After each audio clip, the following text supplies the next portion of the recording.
Large language models are still broken. That's the conclusion reached by some top machine learning security researchers in the field. We're talking Milad Nasser, Nicholas Carlini, Florian Tremere, and many others. And there are some crucial lessons here to discuss.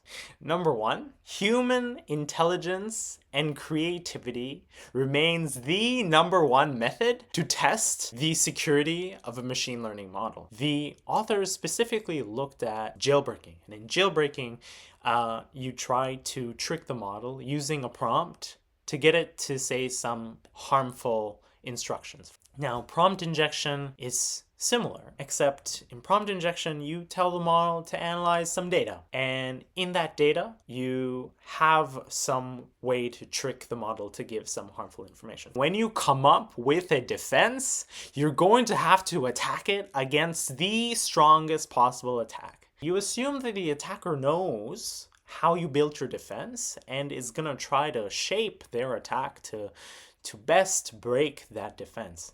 Now, the authors refer to this as an adaptive attack. You adapt your attack to try to beat a certain defense.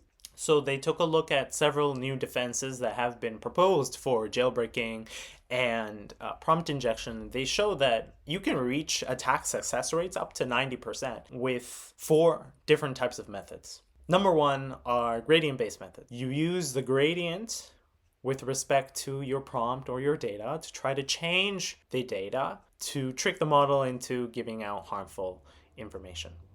The second method they looked at is reinforcement learning. So in reinforcement learning, it's all about policy. What does a model do when it's presented a certain situation? The model is going to be trained to take the action that best increases their reward further down the line. That's what reinforcement learning is about. And chess is a prime example of this. The situation is a chessboard and all the locations of the pieces. The action is going to be what chess piece you have to move and how you should move it. And the reward is going to be whether or not the model wins in the end. In red teaming and language model attacks, the action is going to be what word or what token do I say next? And the reward is going to be if the model is giving out harmful information after all of my actions.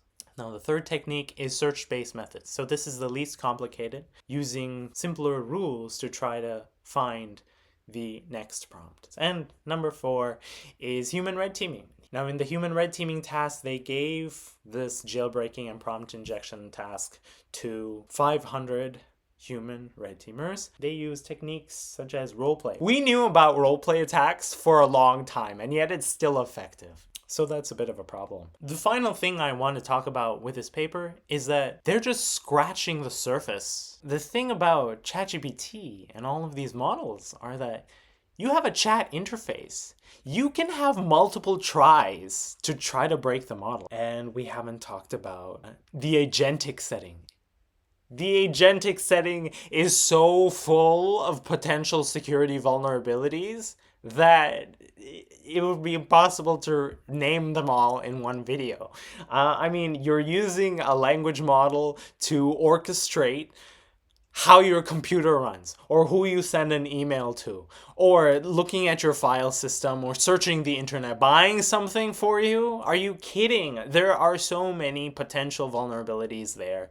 It's so important that we make sure that these models are secure against attackers who try to break them. This paper shows that human testing and adapting automated attacks is the number one way to test the security of your model.